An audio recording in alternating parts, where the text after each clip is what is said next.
one coming. Team Empire's turn to ban.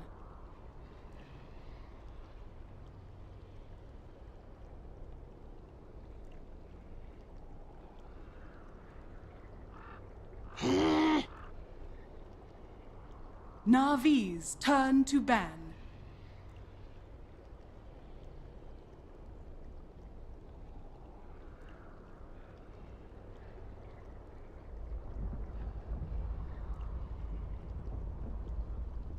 Ten seconds remaining. Hello everybody, and welcome back again to the ESL One European Qualifiers, ESL One Manila 2016.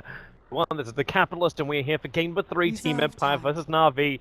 I think a lot of people would have thought this series would be closer, like maybe it'd be 1-3. But right now, the way Team Empire is playing, like it wouldn't be a hard gamble to say it's going to be 3-0 in favor of Team Empire. No, it really isn't. They seem to have Navi's ticket.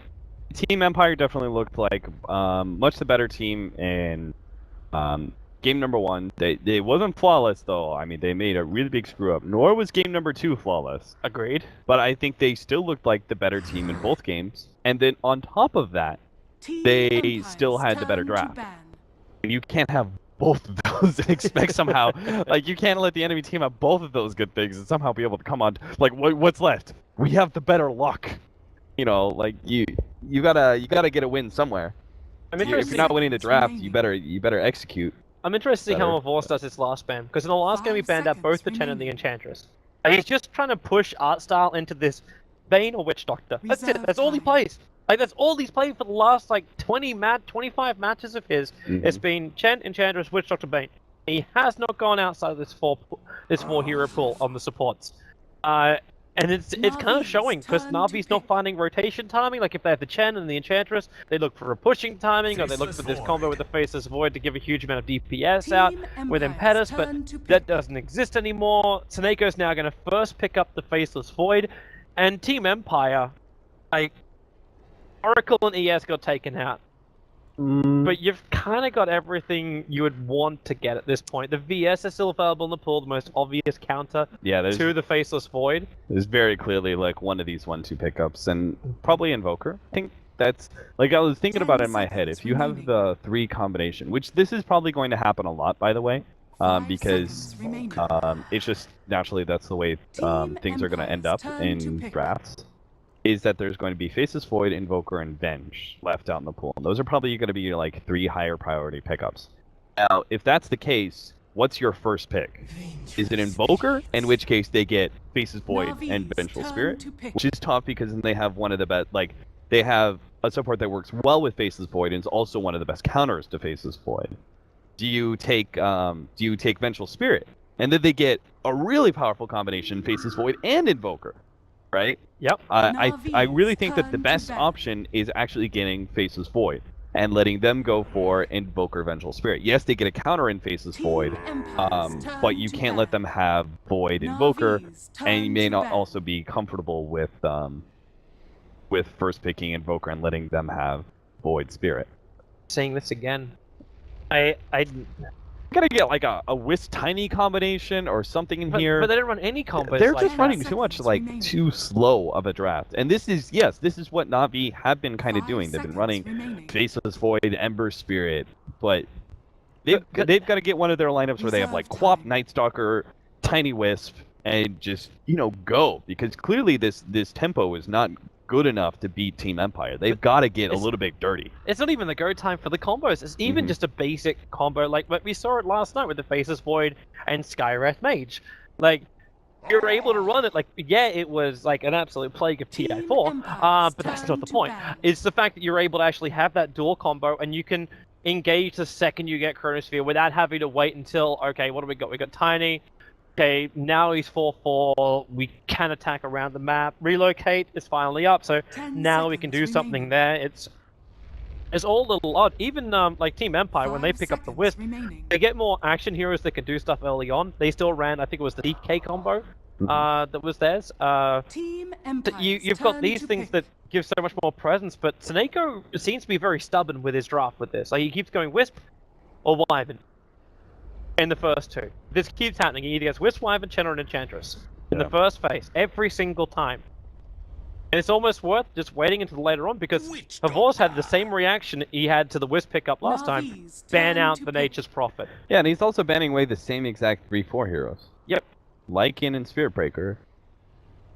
And now Team Empire get one of the best combo heroes to go with Faceless Void. I would have actually expected Na'Vi to get Witch Doctor this time around just for the sake of getting something different. Like, get the Witch Doctor Void yourself and because leave you the pick Wisp up the out. Wisp at this point. Like, why wouldn't you leave the Wisp until the second phase and then make Team 10 Empire seconds actually think remaining. about their draft? Nah, it's because they know it's going to be banned away. Yeah, but then If you... it makes it to the 5 3-4. seconds I remaining. think I If it agree doesn't, with then you. you're good. But like right now, you kind of lock yourself into this draft, into this timing kind of play. Reserve time. I mean, I'm with you. I would much rather see them have Witch Doctor than Wisp at this point. But, Yeah, it just feels odd. um, Like you're drafting, so the second part of your phase will make your lineup work. Silencer. Oh boy! Team All right, Empire's Navi, turn to pick. Sineko's cracking.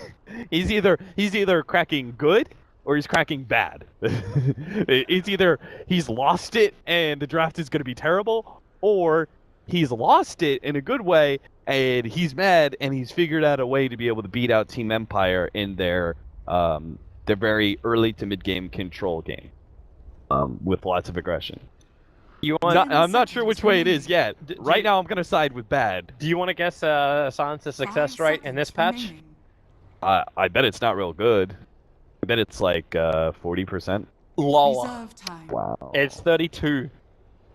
He has had 25 losses and 12 victories on this Silencer in the current patch. They really gotta get some goddamn early game in here. They actually... Navi cannot, like, Okay. I'm not sure. Sure, this is going to be like some sort of weird silencer carry or something. It's I don't the know. last time it was Turn to played pick. by Navi was actually on Art Style. They ran a support Silencer with General playing an offlane Earthshaker. They played it with the Wisp combo. Please no. It was a Dendi Bat Rider and a Didier Spectre. That was their last game they played the Silencer. Please, Navi, don't do that. Okay, Team OD, I would Empire's much rather have turn seen to the bat. Zeus right here. Not necessarily for anything about Team Empire's lineup. I actually think OD is probably better against Team Empire's lineup, but just for the fact that I needed to see them get some early game. Like, 10 try and seconds control the remaining. game for once, rather than letting Team Empire always be the ones to, 5 seconds remaining. at 25 minutes, are the ones who pushing down towers and Reserve have time. more map control and all that sort of thing. Do you remember what we said about this Void OD combo? It was last night during the, I think it was the American Finals. Navi's And we turn said to this ban. 30 minutes into the game, after we had 3 big team fights and 3 Chronospheres. In all 3 Team occasions, the Empire's OD could turn not get to in pick. position to attack the heroes inside the Chronosphere. I mean, that was what you. That was what I said. I'm not sure if I completely agree with. I still think the combination is fine. I would like to just see something like a Dragon Lance or a Blink Dagger. Like, it's Dendi, so more than likely we're gonna get a Blink Dagger on him, but it's this Rod of Atos build that we got in that game that just make it so impossible. I mean, eventually you always go Blink Dagger 10 on seconds OD. Like, right remaining. now it seems to be a bit delayed by the Rod of Atos and stuff, but you always go Blink 5 Dagger for seconds the remaining. self-imprisonment and Blink out. Night Just because it's Stalker. it's so powerful. Oh, look, there's the hero that I Navi's wanted turn to Navi to pick. actually have in this draft, but of course they went for the Faceless Void. I mean, a good temple controller. I think that Night Stalker is still one of the winners of this patch. I think the 3 and 4 position Night Stalker are quite valuable, and I would like to see more of them when we head into Shanghai. Because I think that that the Iron Talon allows this hero. Well, I 10 have seconds remaining. my eyes have been kind of open about. Like, at first I was just bitter about Iron Talon, and I was just 5 like, seconds wait, remaining. stupid item. Well, that's only because you had Jungle Legion Um, Commanders in every single game you played. Yeah, and it was just like offlaners could just abandon the Reserve lane and time. stuff. But my eyes have been open that the offlane doesn't actually work that way that much. You do need to keep presence there in order to make sure the supports aren't able to rotate around or stack and do that sort of thing. So you can't just fully abandon the lane. But Night Stalker is, I think, one of the few exceptions because he comes online so early. It's minute 4 that he is finally like that Iron Talon works out for Night Stalker. Now he may not go for it right away. I'm not surprised. I'm not surprised by this whatsoever. They don't go for like an early game controller and they go with a combination hero with a face void. They seem so confident. I don't know why, but they seem so confident they're going to be able to get the Chronosphere combination this time around. If they don't, they've got no real stuns to work with from their support team. These cores just cannot be shut down. But you got Night Stalker, Witch Doctor, VS, Ven, Invoker. All of them have abilities to control up these cores. I wonder what it is about the silencer. Or position silencer in this game. I mean, what's the point it's of it? good Like, against Invoker's combination. You stop the Witch Doctor. Stop the Witch Doctor 10 ults. seconds Like, if they remaining. swap, like, that's your key to pop your ultimate and stuff. Once that BKB arrives from this Ven, like, obviously there's timing to dispel the silence, but... Yeah, because that's the biggest issue in my head Prepare for about battle. Navi's lineup is that while you're lacking stuns, you don't have good initiation. The escalation. It happened for the first time I'll actually have an wait. advantage here. He's still holding on to an Observer Ward. He's still holding on to the Courier as well, because he didn't want to waste any time. And Nofier's just going to run out of here. He understands if he throws that Observer Ward down, he's lost it. I thought Nofier actually saw him place the ward. No. Arstal, when he came up, he was hugging this side of the tree line. So Nice. because of it, Nofier walked down that direction, see past that tree. He actually played the Fog of War beautifully. That's why I thought when he hooked into the corner, he would let the ward go down just so they could de-ward it, and again, start Dendi at level 2. That hasn't worked out for them in any other game, but It's still like, what are you gonna do? It's like, well, okay, Dendi's level 2. Before the clock even counts down to 0, we've lost, everyone. We've lost because Dendi's got an extra level. There's too much overconfidence from Snako then. Is that what you're trying to say, Cap? I'm saying maybe Navi need to do some mumbo jumbo, Where are you up to, Didira? figure out how to make this game different than all the others. There's no one here. Okay, they're coming up to ward. The They're gonna battle sentry ward the side camp on the bottom lane.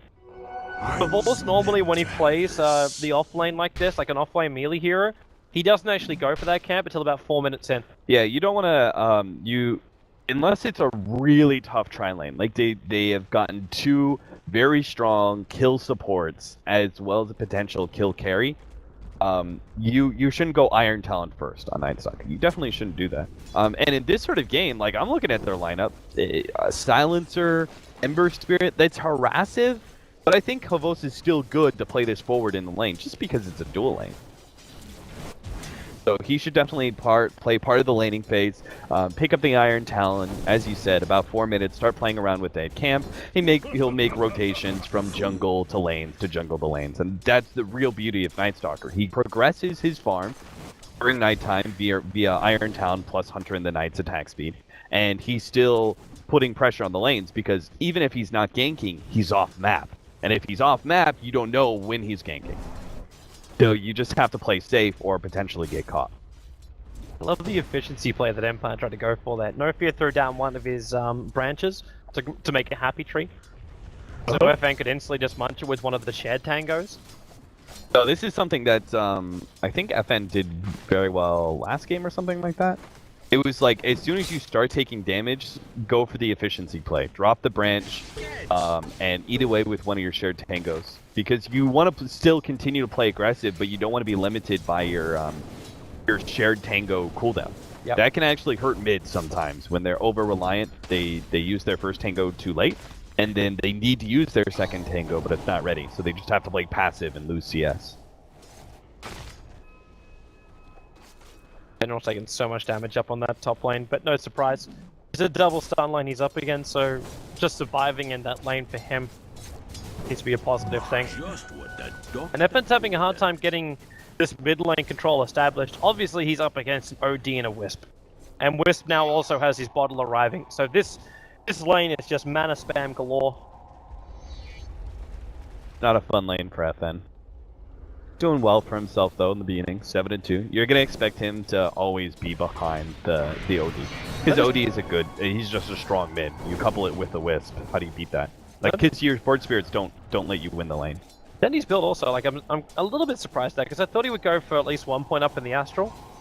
No, you go early levels of Arcane Orb because the increased damage that it does to quote-unquote illusion, which also includes Board Spirits.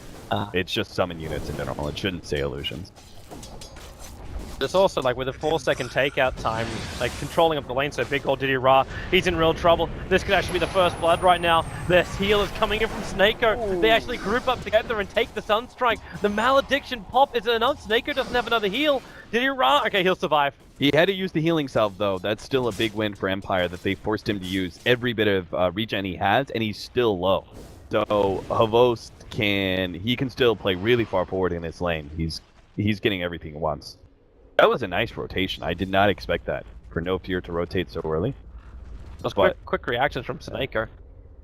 But I guess it does make sense, right? If you look at what the lane they're dealing with, Face's Void is actually quite strong versus Witch Doctor because you undo damage that was done. So Maledict isn't nearly as powerful because it's based off of what damage is done. Yep. So if you return back to the marker where Maledict originally hit you, it means that every tick doesn't deal damage.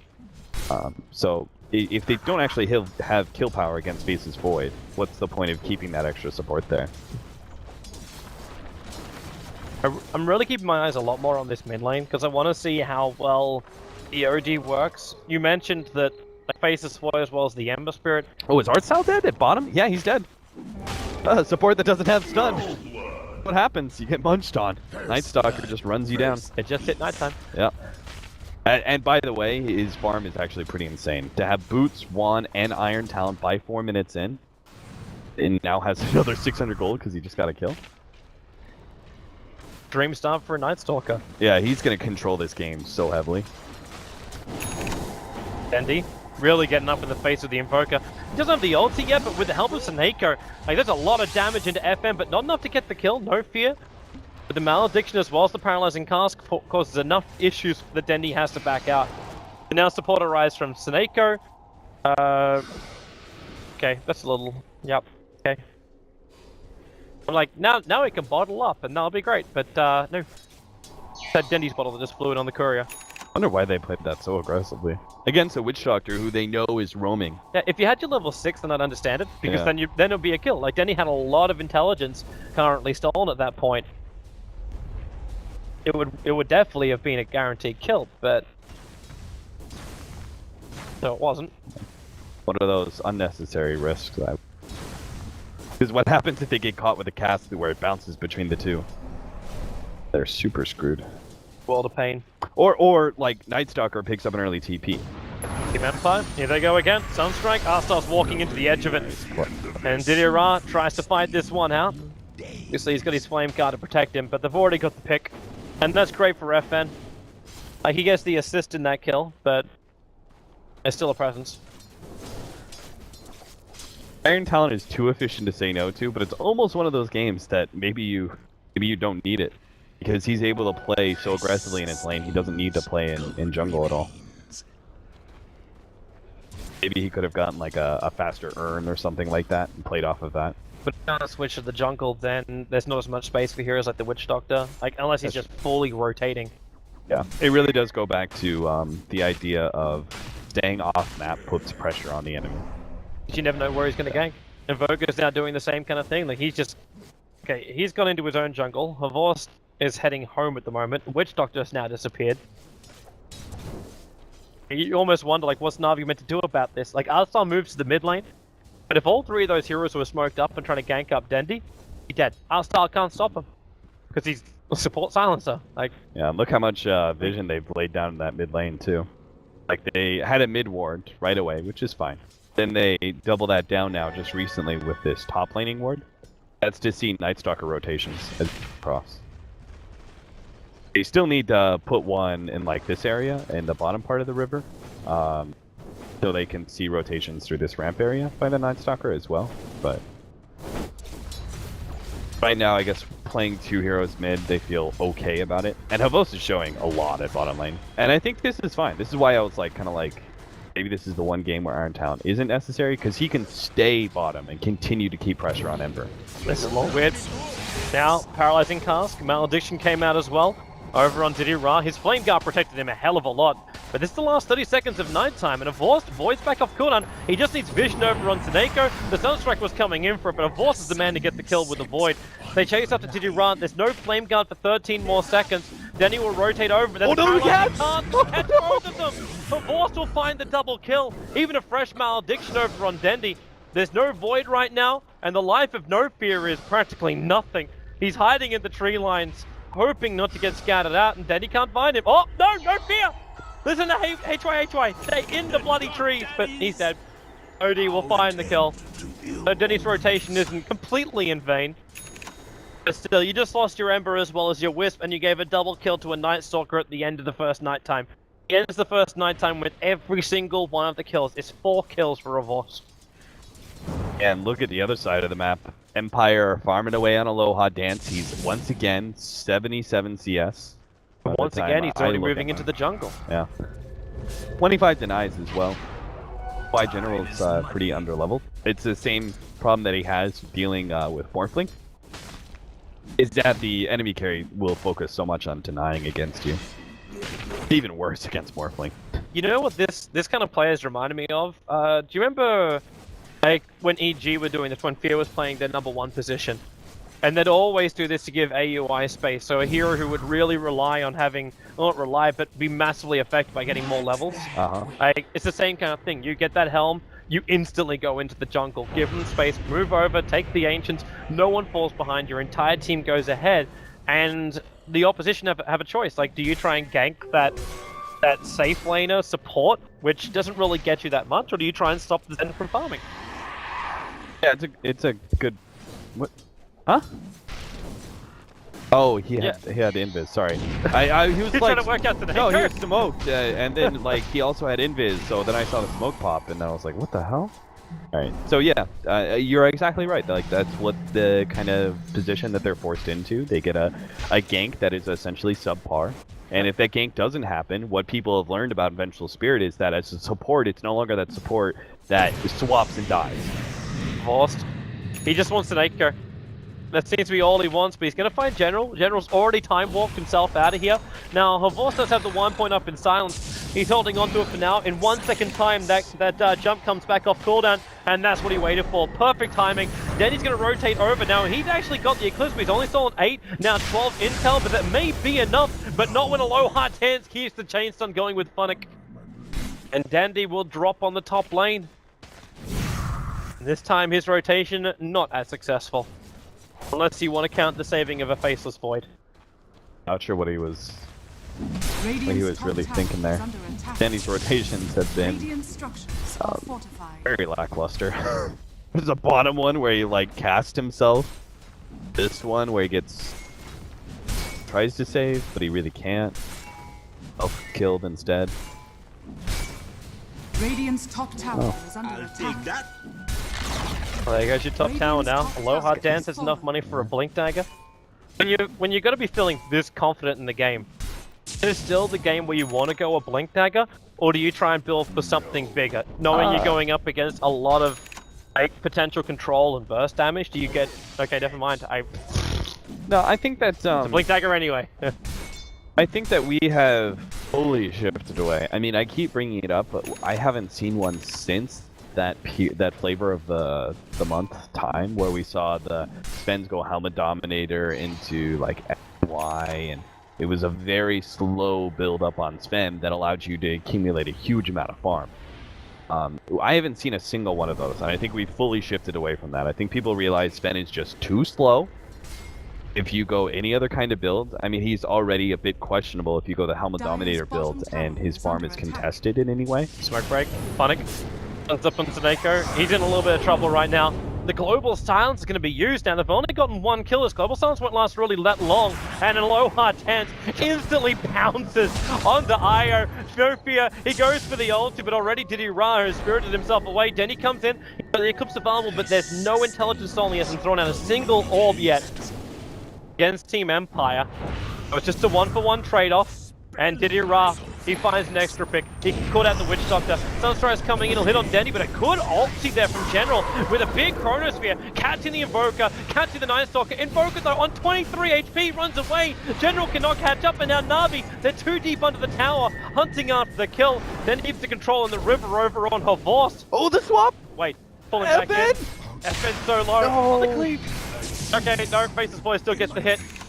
Not enough damage in time. Oh, Funnick almost saved him. If FN had reacted faster to him being swapped and had started running the other direction, he would have been okay, but General gets the kill he was searching for. Not a bad fight for Na'Vi.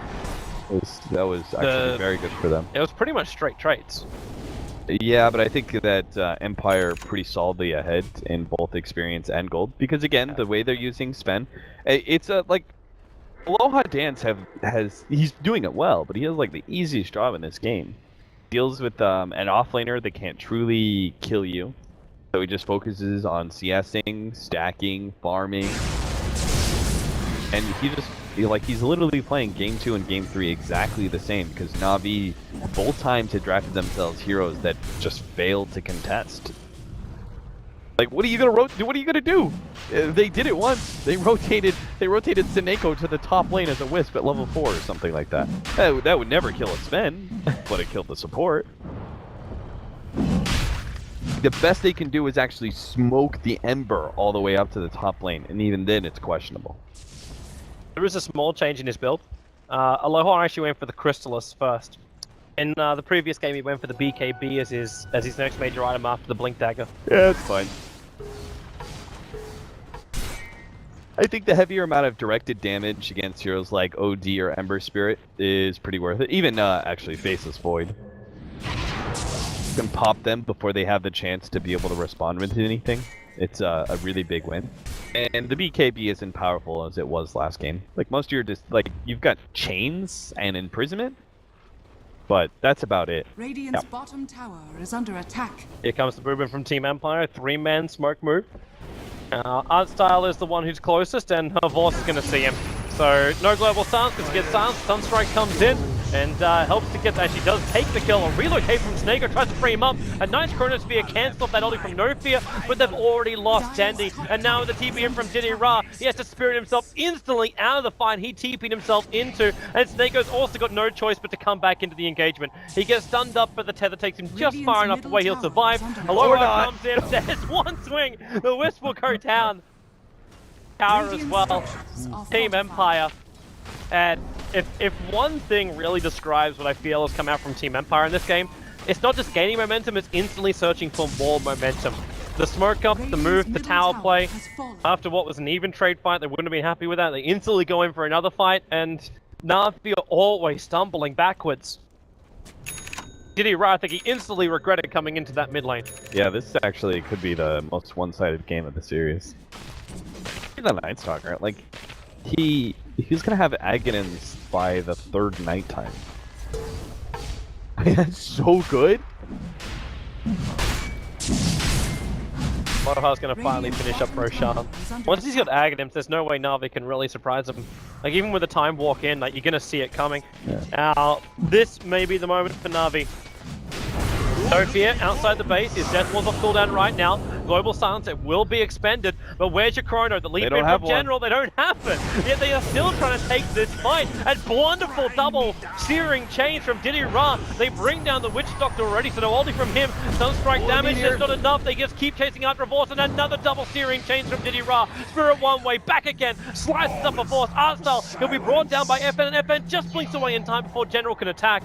It's a 3-for-1 trade-off, and Roshan's down at 2.3k life. Empire may have just given a window here for Na'Vi to actually get a foothold back in this game. That was actually the kind of fight where you wanted BKB on the Sven, because if he can BKB, silence off, and turn and fight.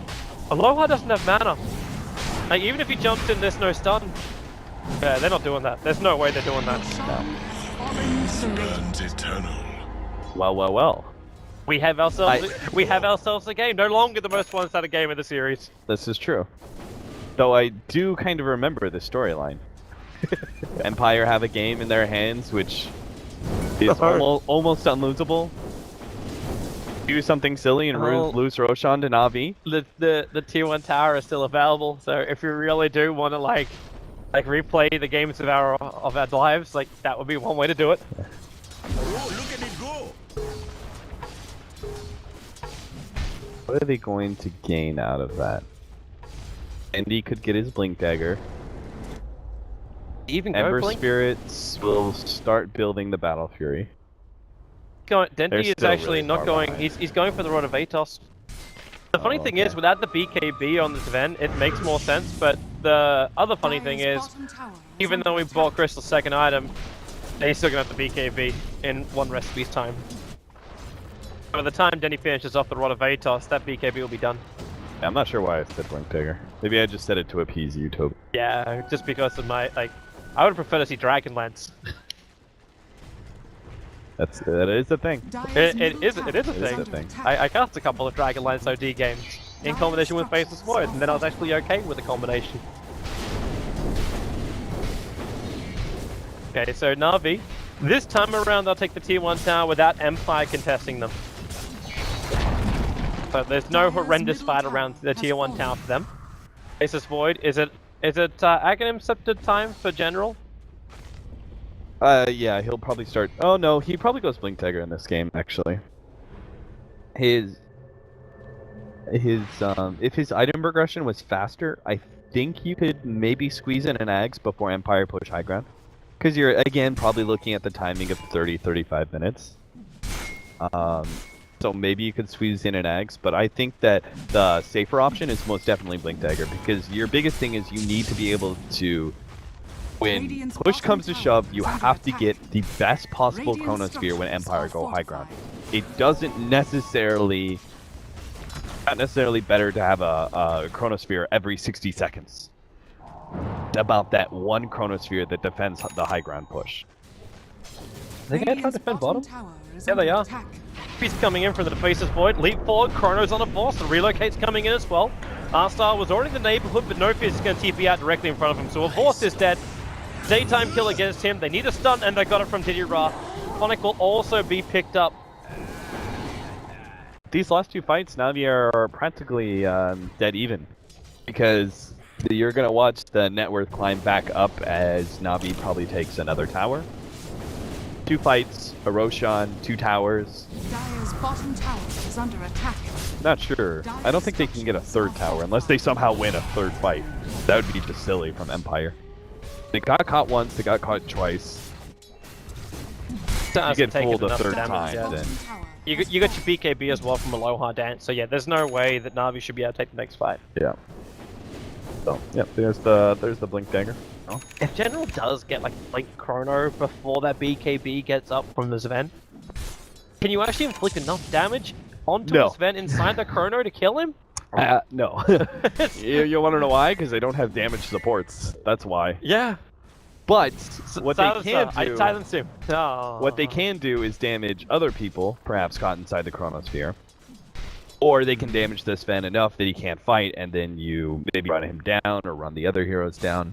Sure, he burns his BKB as like a retreat item. Yeah. As opposed to aggression. The ideal scenario is you catch him in the Chronosphere, yeah, but you catch other heroes, you kill those other heroes, and then you imprison it. Imprison him towards the end of the Chronosphere, so you lock him out of the fight just even longer. And then by the time he's back up, you're ready to kite him. Movement's coming in from Na'Vi. They feel a moment up on top. That Aegis, you still got a little bit of time left on it, but it's General who's getting called out by a Vorce and Phonic.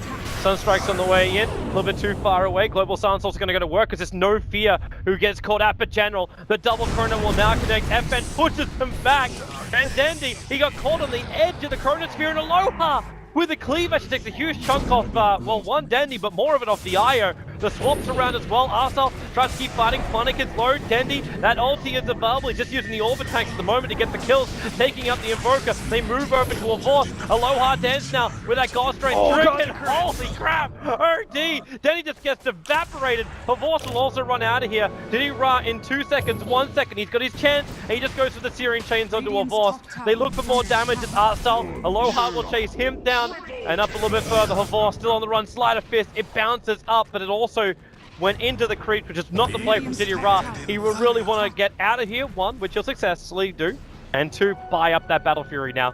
What a tight clustered fight. You know, I must have thought you were calling the play-by-play of Aloha Dance chasing down Silencer, because their stuns were coming off at the same exact time.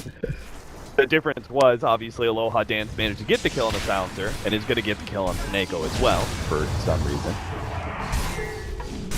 That's awkward some reason is because Seneko should not be there if they literally just took a fight top and won. But The difference is Nightstalker lives, and he now completes Zagadam Scepter. So by the third nighttime, you have total control of the game, or at least you should. You get a gem. The only thing that Na'Vi can actually do to correctly contest you now, because they don't have better team fight and they don't have the initiation, just because of Stalker, the only thing you could do is smoke. If you smoke and force a fight, you have a chance. But very likely, Empire will still manage to get the jump on you. That Ag's upgrade is just so... Unfortunately, it doesn't look like anyone can afford a gem for them just yet. Is under attack. Like, FN could buy it, maybe, but it doesn't look like he wants to. There's no way he wants to spend that kind of money on a gem. But it'll come soon. In the meantime, Diddy's getting more and more farm. General, is he gonna get he wants to catch the Invoker with a relocate play right now. Well, he jumps down, And he'll get unfortunately. him. Oh, he actually got him. But where do you relocate here?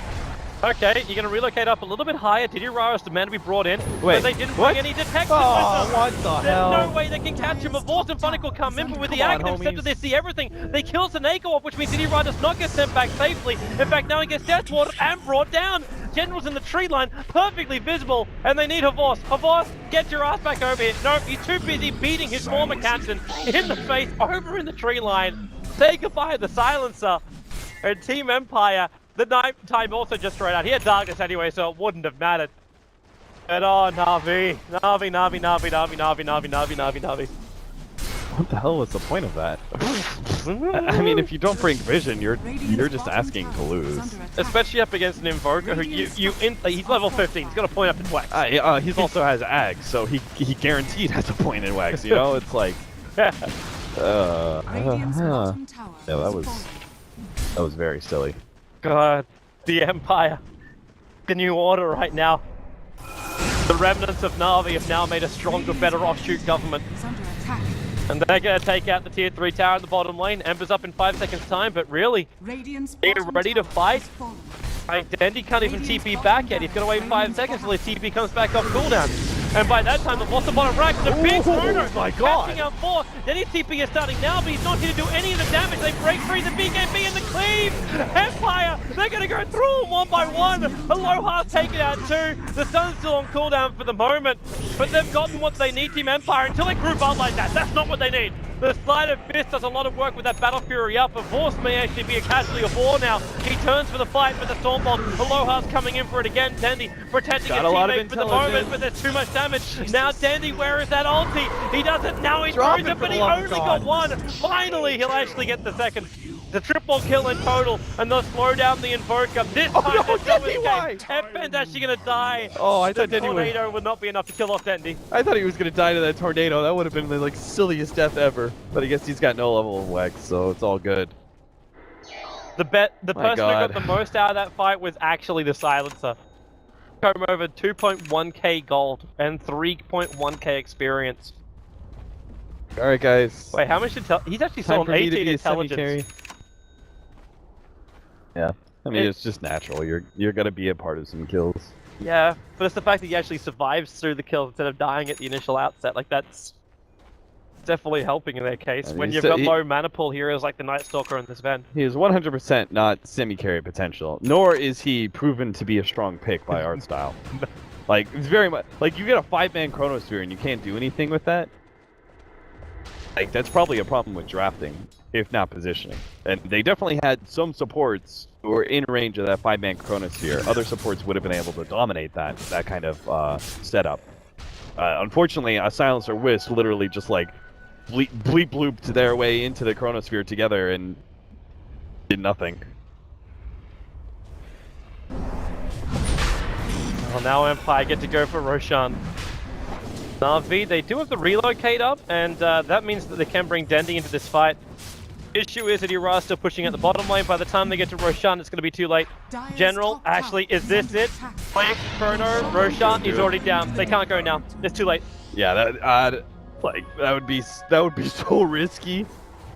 Blind jump, try and get a Chronosphere. They wouldn't even have like, they wouldn't have the Ember Spirit there. Arstal's dead. He's also walking around with a gem.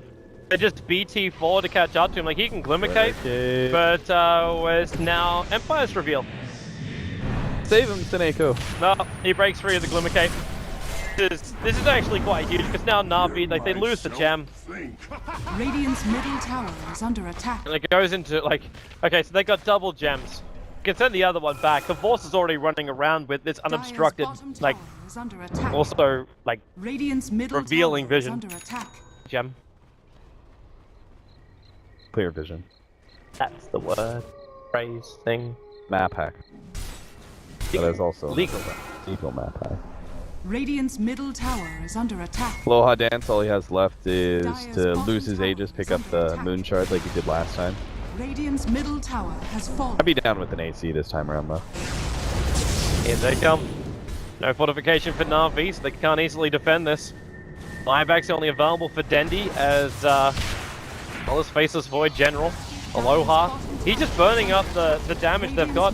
Unfortunately, this kind of has like a bad part of it because Dendi is just dealing experience at the same time. And this makes his ulti a lot more powerful, not to mention his basic attack. Now the Chrono! They caught Aloha in the middle of the BKB. They're still going to damage, they can kill the bastard, and now they can do it. Aloha will drop, Dendi will get himself a double kill, and the rest of Empire just TP out, accepting the fate of their teammates. Yeah, like it's a one-man chrono, but that was the chrono they desperately needed. It was the man they wanted. Yeah, well played by General. Coming in at the right time. Got an Arcane Rune. They could actually fight again in 90 seconds with that Arcane Rune. How long does it last? It'll last like an absurd amount of time. Probably not long enough for the Chronosphere though. It's only a 30-second time, isn't it? Dire's middle No, I think tower it's... Relocate coming, divorced. Okay, Snako, interesting. What was that? He went, I think the call was like, do you want to come, Dendi? And Dendi would be like, no. No. Daddy's just screaming, no, I don't want to go. Not like this. Not like this. This is where we throw the game again. Don't do it, guys. I mean, the game, let's be real, the throw is the wrong word, because the game is very difficult for Na'Vi right now, but... It's difficult, but there's glimmers of hope if you're Na'Vi. Yes, there is. is. Like, the kill count looks a lot closer, but we know, obviously, we're back in that same position of how do you keep up with this event. Now, the Ember, he can. Like, this is different to what we had in the previous game, where the Spectre just cannot do so. But it means you're still repairing a big deficit. You've got to get control of the map back. You're down a bottom ranks and your mid ranks is exposed. So even though like Empire's advantage and experience doesn't exist, it actually belongs to Na'Vi right now. The goal's still a long way down and the momentum is against you. Yeah. You need to have big disables, you need to have big controls. And it's probably the reason too now that Dendi is building in what appears to be a Scythe of Vice. He could go Shivas, but I don't see it being as effective here as like a straight out Hex onto this vent. Let's not also forget that Empire do not have any disables that go through BKB. So when Dendi's on the front lines like this, the only person who can really challenge him and to keep him from being able to right-click people and build up intelligence for a big ultimate Goodbye, Didira. is the Sven. He just walked into an Aghanim Scepter. The relocate doesn't save either. Snako actually just straight back. And goodbye. Radiant's top tower has fallen. Oh no.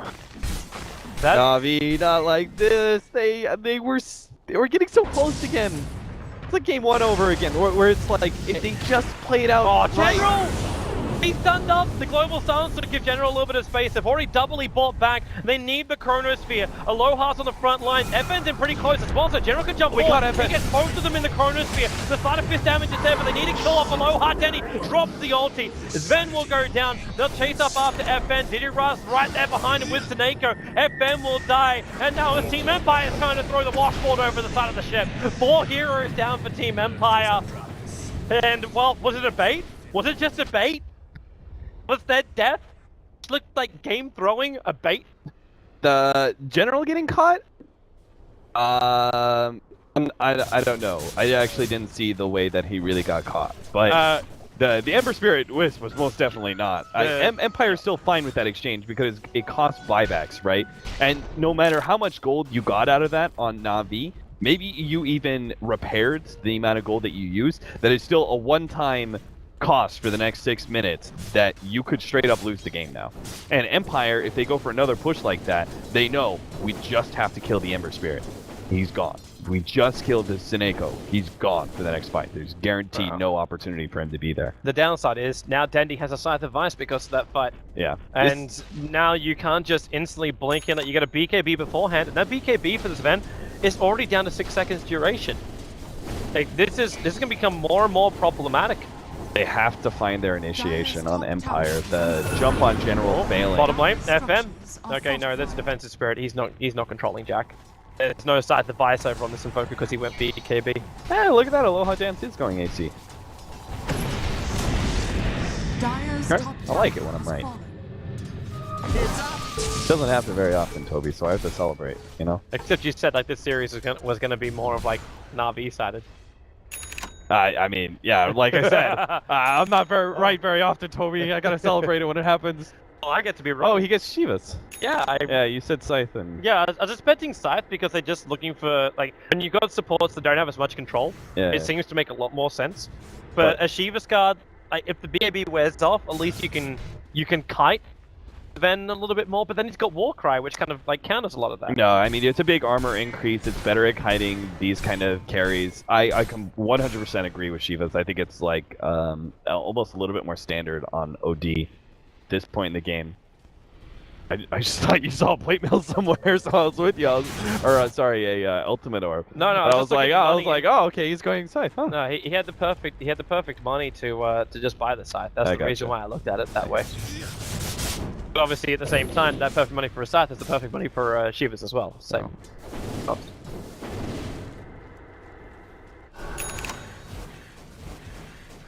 So. They're gonna have Octarine soon on FN. I'm trying to think, like, what is their item that really stops Dendy from outputting so much damage? Because their biggest problem, and I don't think they really have anything. If they could get like Abyssal on Sven or something, like, there's that. But I don't think there's any one item that Empire can get here. It's just initiation. Like, they just have to get the right kind of initiation to make sure that Dendy can have that huge impact that he's having every up the BKB. The only thing is, like, they need to have that immunity. Like, unless you start building a refresh room so you get double your BKBs, that would be it. Thing is that Dendy will always, like, be able to right-click somebody down. Yeah. Right? That not everyone's gonna have bottom lane prepared. They used Ghost Strength for that one, but the stun, getting the timing right against an Ember Spirit is so difficult. That would have been pretty big. As you said, like, Diddy Ra, kill him off, you get a long time while he's on the sidelines. Another 3 minutes until he can afford buyback. And he's just buying out anything he can, building towards that Daedalus currently. Can't really pick the Ember Spirit, like, it's on Night Stalker, but that's still difficult. I like his play, though. Swear to God, I was just about to talk about when Night Stalker is facing Ember Spirit, you're so dependent on vision, but I sometimes wonder if Blink Dagger's the right choice. You know, like, you need something to really get yourself immediately on top of the Ember Spirit and go for that silence. And I'm always like, yeah, but the animation is still for Crippling Fear is long enough that fast Ember Spirits can jump away. But it gives you that idea, because otherwise the only chance you have is if Ember Spirit is playing badly, essentially, when he's pushing out the lane around trees. And you should never do that. You should always be sitting towards the outside of the map where the Night Stalker won't be. You'll see him coming and always be able to jump away before Crippling Fear is there. Because Empire have no immediate stuns. They never will. That's the biggest problem. Like, Ember Spirit can push out super aggressively, despite facing up against a Night Stalker, who's usually like an inhibitor of split pushes. He can push out pretty damn aggressively, given what he's up against, because there will never be a stun that should catch him if he plays it correctly. Yeah. Because he always can just dodge the projectile. Yeah, what are you gonna do? You gotta go back for an Orchid on Invoker? No. No. You can potentially go for the Scythe, but he's getting an Octarine first. Blink Scythe would be one way to get around it. That Flame Guard's also up, killing off Diddy Ra before he then jumps out. You need to have your stuns instantly follow up after that initiation. Yeah, honestly, a Scythe of Ice wouldn't have been a bad idea for the next item on Invoker.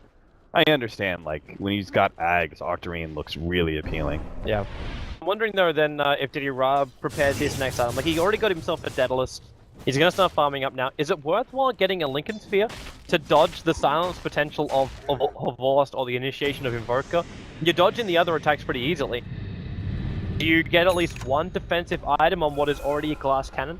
You did say during the drafting phase that you rely more on the Faceless Void to get the Chronos off, so you can go for a glass cannon build on the Ember. Is it worthwhile getting some extra security?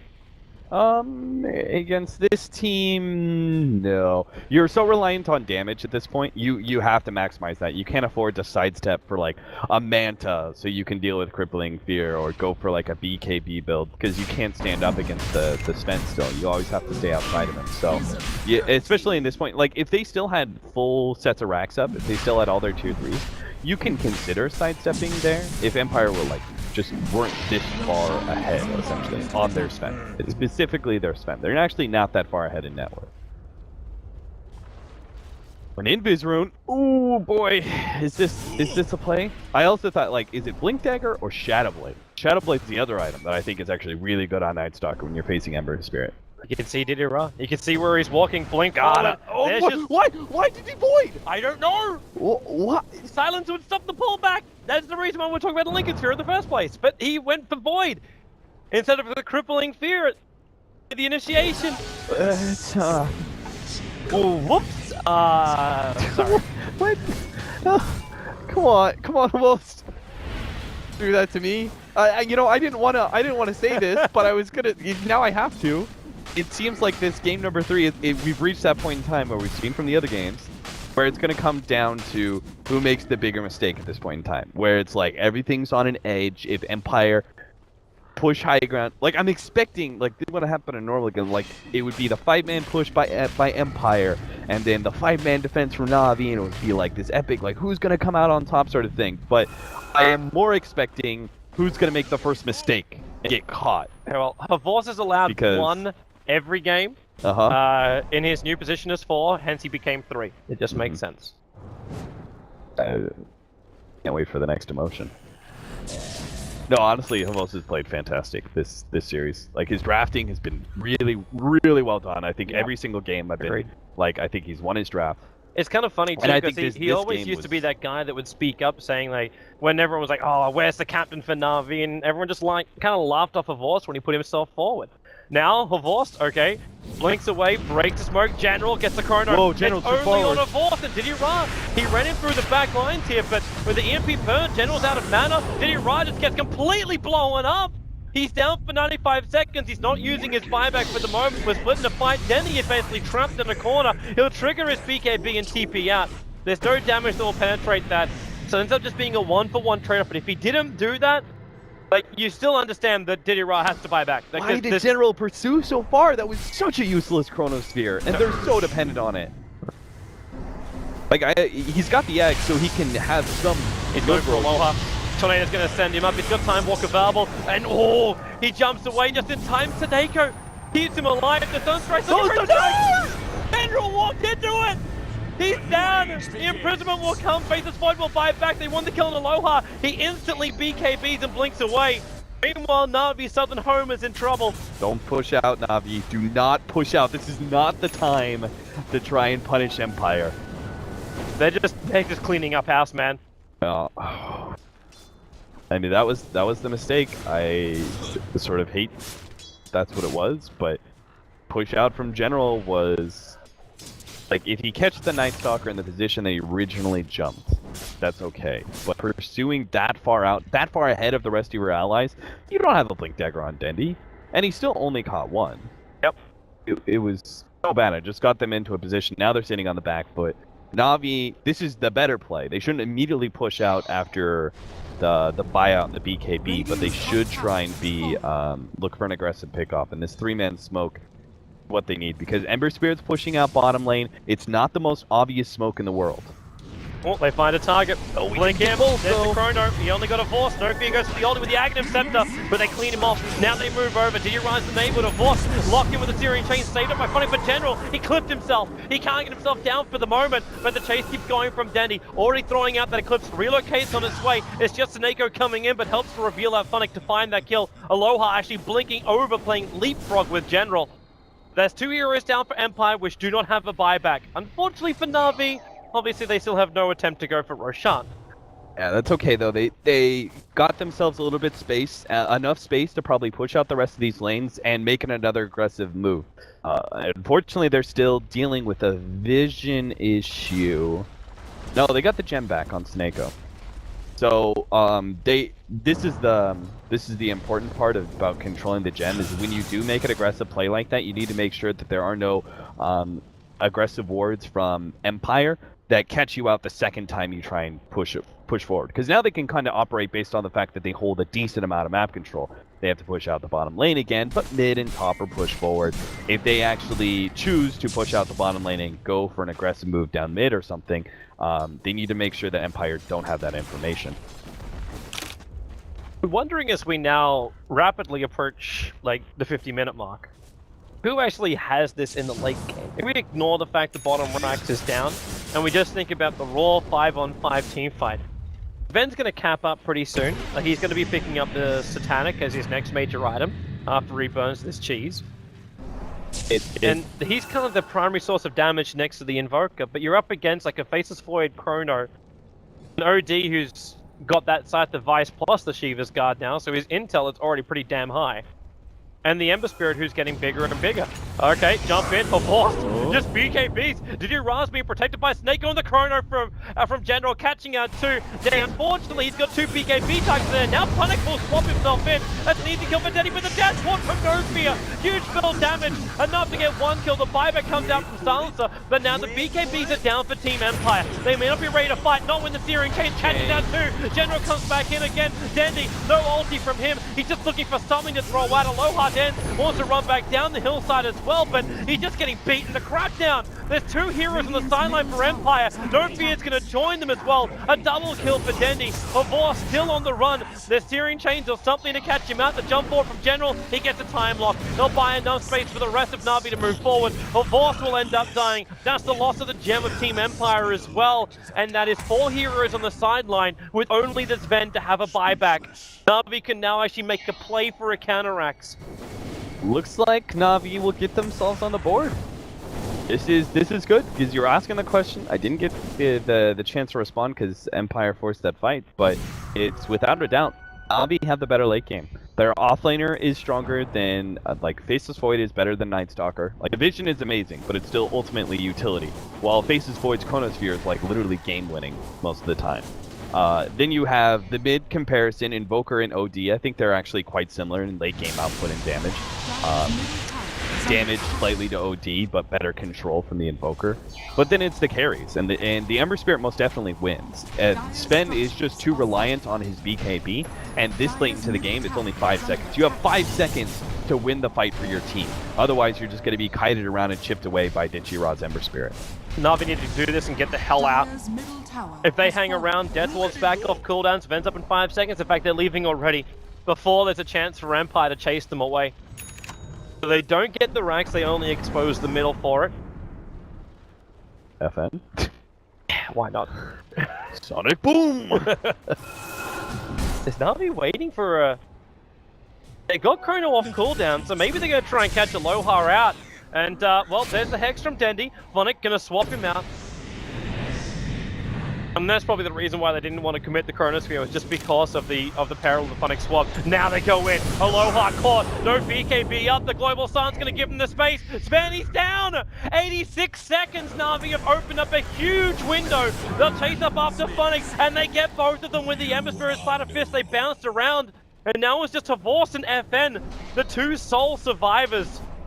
Buyback is only available for FN. No one else on Team Empire has it, and Na'Vi have a chance to take a double raxing. It's mid as well as top. They're starting on the range track of all the raxes, which is kind of surprised, but FN, he goes in to try and defend it. He's down. Yeah. But I think they know pushes it's them back out again, but they're wow, okay. There we go. He's now dead. Turtle versus the snail. Who will win the race?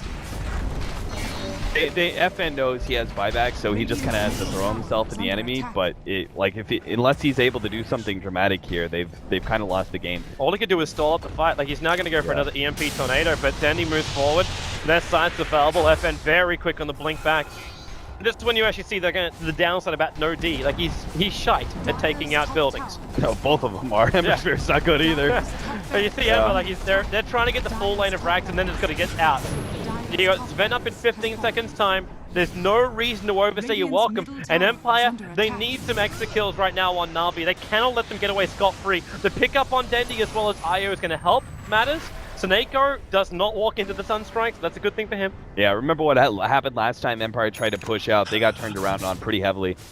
All right, so Empire have one last chance, essentially. This is going to be their last-ditch effort. They're probably going to go Roshan here. Yeah, Aloha Dance is already inside the pit. They're going to get Aegis and Cheese out of this. And then they're going to push aggressively into Na'Vi. Because that's the important thing right now, is that they actually have to be able to win a fight on Na'Vi's side of the base. Na'Vi's coming over. They're too late. Oh, General's got ulti ready. Yeah, they're going to get out. They're going to get out. Also for the fact that I'm looking at a whole bunch of unspent gold on Diddy Ra. All right, FN, tornado of your life. He's hitting the he hits it. No, he doesn't. Oh, I thought he was going to hit Dendi. That relocate was just used. I'm also waiting for this Kuru to get sniped out with that big item. Snako going to get stormbolted to force the blink deck, chasing over to the Io. And his relocate takes him all the way back to mid. So what does that Kuru get? It's got a relic. But it's only got the relic, which means this is a Basher build coming in for the Ember Spirit. No. Does he have enough? No, he does have enough. Yeah, got a lot. It's currently got like a surplus of 3222. Oh, he really is going that. Holy crap. He's going Basher into Abyssal Blade. Oh, okay.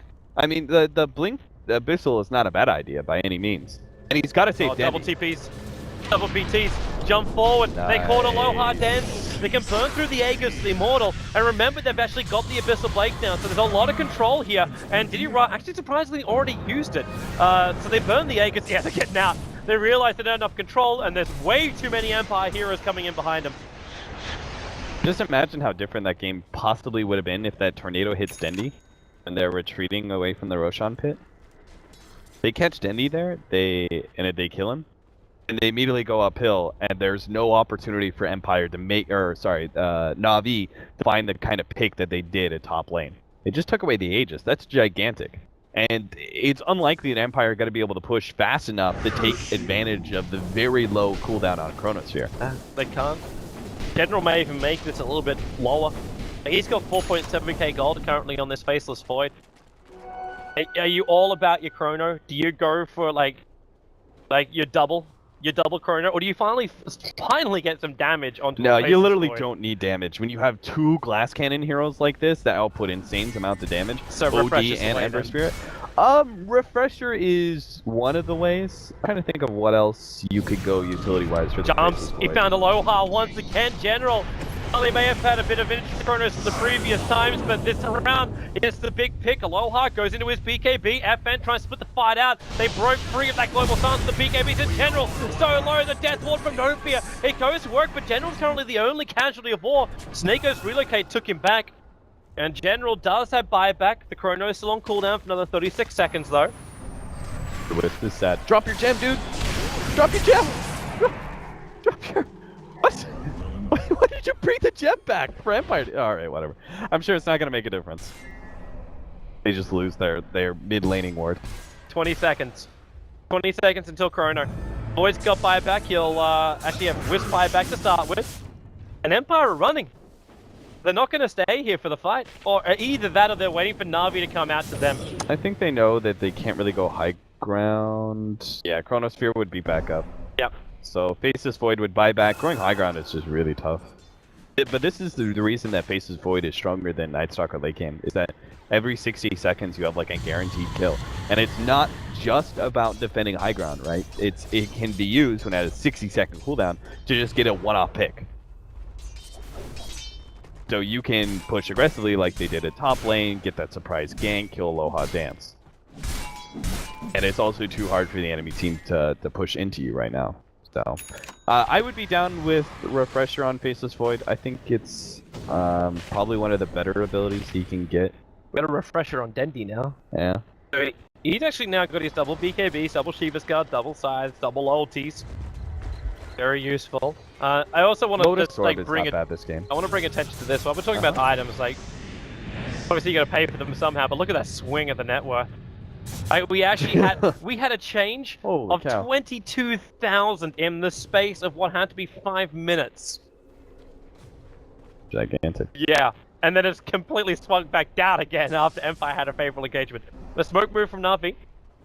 Coming in, Empire are DD. 2 grouped up. They are grouped up for a 5-man chrono right there. There's no vision for him because they don't have the gem, and Empire, well, they jump in, they didn't get the complete control. DD gets pushed back, and now Refresher of Invoker, but he locked inside the Chronosphere. General, the Death Walk to Nako, they're taking too much damage. Look at it go! go! The back lines, they can't even let the big ulti go from Dendi. First one, Refresher, second one, triple kill for Dendi. They'll try and make it an ultra kill with Invoker, popping down to the orb. There she is! And Empire, they probably can't defend this anymore. Push down the mid. The only buyback is Ven. I take it back. There's also one for Football.